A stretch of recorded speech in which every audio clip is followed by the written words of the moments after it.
Everyone, आज चलते हैं मैसूर और घूमते हैं इस बहुत खूबसूरत शहर को। कवर करेंगे यहाँ की टॉप टूरिस्ट प्लेसेस और मैं जा रही हूँ बेंगलोर से Mysore by train. By train 2 to 3 hours लगते हैं। वंदे भारत से लेके बहुत सारी ट्रेनें चलती हैं बेंगलोर से, बसेस से भी आप जा सकते हैं। सबसे पहले मैं पहुंच गई मैसूर हॉस्टल, जहां पर था मेरा स्टे। वहां पर सामान रखने के बाद मैं पहुंच गई लंच करने के लिए। सामने ही बहुत अच्छा प्योर वेज रेस्टोरेंट था, जहां पे मैंने ऑर्डर किया नॉर्थ इंडियन मील। और रेस्टोरेंट का इंटीरियर आप देख ही सकते हैं, बहुत ही खूबसूरत रेस्टोरेंट था।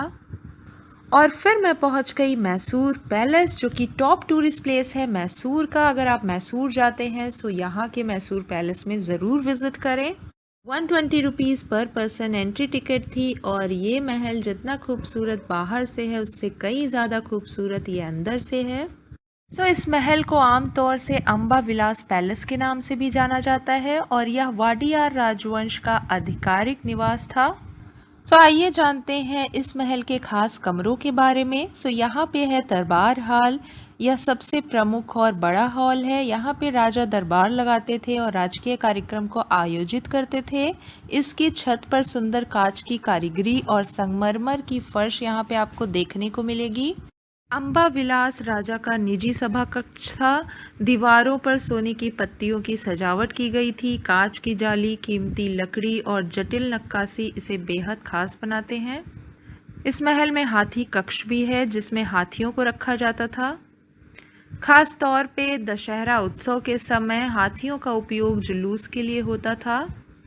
कल्याण मंडप में विवाह और अन्य शाही आयोजनों का स्थल था। और यहाँ भी रंगीन कांच फूलों की आकृतियाँ इसे खास बनाती हैं। फर्श पर लगे टाइल्स इंग्लैंड से मंगवाए गए थे। इस महल में आपको पेंटिंग गैलरी भी मिलेगी, जहाँ वाडियार वंश के इतिहास को दर्शाती दुर्लभ पेंटिंग्स मौजूद हैं। मैसूर पैलेस रात में जब रोशनी से जगमगाता है तो उसकी भव्यता देखते ही बनती है। हर रविवार और दशहरा के समय 1 लाख से ज़्यादा बल्बों से इसे सजाया जाता है और भारत की ये टॉप टूरिस्ट प्लेसेस में आता है। इस महल की मेंटेनेंस इतनी अच्छे से की गई है कि जब आप इसे अंदर से देखेंगे आपको लगेगा कि ये आज ही बन के तैयार हुआ है। ये वीडियो इसे जस्टिफाई नहीं कर पा रहा है, इतना खूबसूरत महल है ये। और काफ़ी बड़ा महल है ये। 1 आवर्स आपको कम से कम लग जाएंगे इस महल को घूमते हुए। इस महल में फ़ोटोग्राफ़ी वीडियोग्राफ़ी अलाउड है, आप आसानी से अपनी फ़ोटोज़ वीडियोज़ क्लिक कर सकते हैं। ऊपर रूफ़ पे पूरा वुडन वर्क आपको दिख रहा होगा। झूमर आपको दिख रहे होंगे, बड़े से बड़े लगे हुए थे यहाँ पर। चांदी का दरवाज़ा लगा हुआ था। कुछ इस तरीके की स्टेयर्स थी यहाँ की। और बाहर से आप इस महल को देख सकते हैं, बहुत खूबसूरत बाहर से भी है।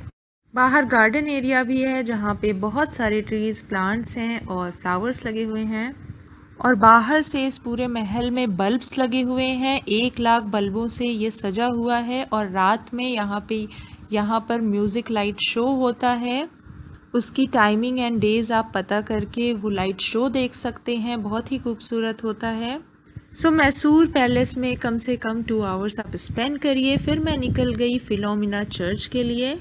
इस आर्किटेक्चर का चर्च इंडिया में सिर्फ ये एक ही है, जो कि मैसूर में है। और ये बहुत ही खूबसूरत बना हुआ है, जैसा कि आप वीडियो में देख रहे हैं। ये जितना खूबसूरत बाहर से है, उससे कई ज़्यादा खूबसूरत ये अंदर से है। अंदर फोटोग्राफी वीडियोग्राफी अलाउड नहीं थी, मैंने अंदर की कोई क्लिप्स नहीं ली है। आप मैसूर अगर जा रहे हैं इस चर्च में ज़रूर विज़िट करें। अंदर जाके बैठने में आपको काफ़ी पीसफुल लगेगा। एंड बाहर आप देख सकते हैं कितना खूबसूरत है।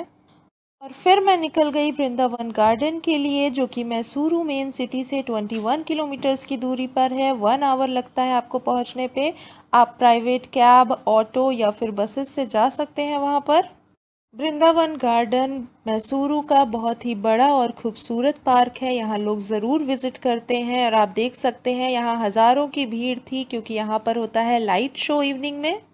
यहाँ की एंट्री टिकट थी 50 रुपीज़ पर पर्सन। और यहाँ पे लाइट शो की टाइमिंग थी 6:30 to 7:30 वीकडेज़ पर एंड 6:30 to 8:30 वीकेंड्स पर।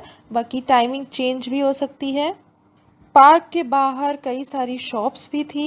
वापस आकर के मैंने किया डिनर एंड नेक्स्ट मॉर्निंग मैं निकल गई चामुंडी हिल्स के लिए, जहाँ पे बहुत ही फेमस टेंपल है चामुंडेश्वरी देवी टेंपल। सो ये टेंपल काफ़ी ऊंचाई पे है, व्यूज़ काफ़ी अच्छे आते हैं, माउंटेन व्यू आपको मिलेंगे एंड अप डाउन में आपको 1 से 2 आवर लग जाएगा। सो टेंपल के बाहर बहुत सारी शॉप्स थी जहाँ से आप शॉपिंग कर सकते हैं।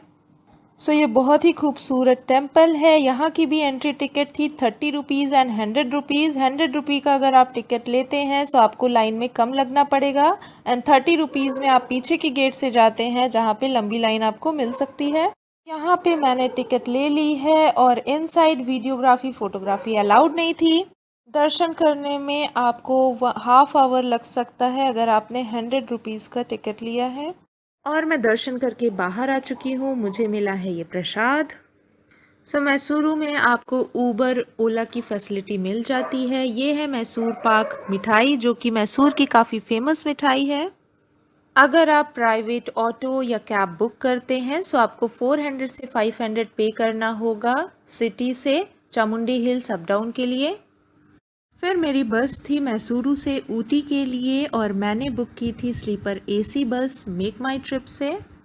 सो मैसूरू से ऊटी 125 किलोमीटर्स अराउंड है और आपको 5 to 6 आवर्स लगते हैं पहुंचने में।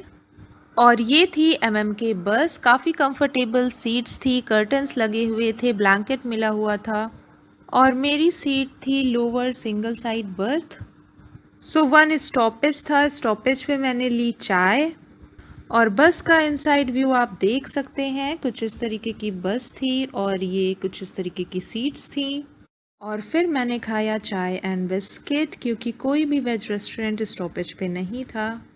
सो मेरे आगे की वीडियोस को भी ज़रूर देखिएगा पूरी ऊटी के सफ़र जानने के लिए, वहाँ के टॉप टूरिस्ट प्लेसेस देखने के लिए और उसके आगे मैं कहाँ गई ये भी देखने के लिए।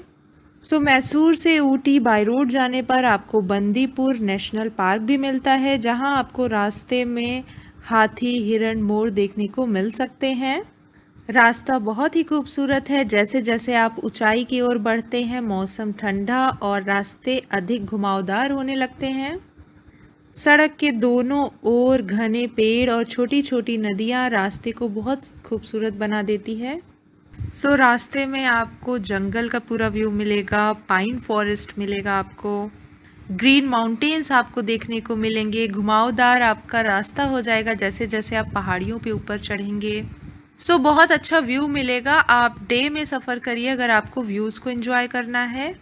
और मैं अराउंड 10:30 चली थी मैसूर से एंड अराउंड 4 PM मैं पहुंची हूँ ऊटी। सो वीडियो को लाइक करना, चैनल को सब्सक्राइब करना मत भूलिएगा और आगे की मेरी लॉन्ग वीडियोस देखिए आगे की जर्नी से जुड़े रहने के लिए। Thank you so much for watching.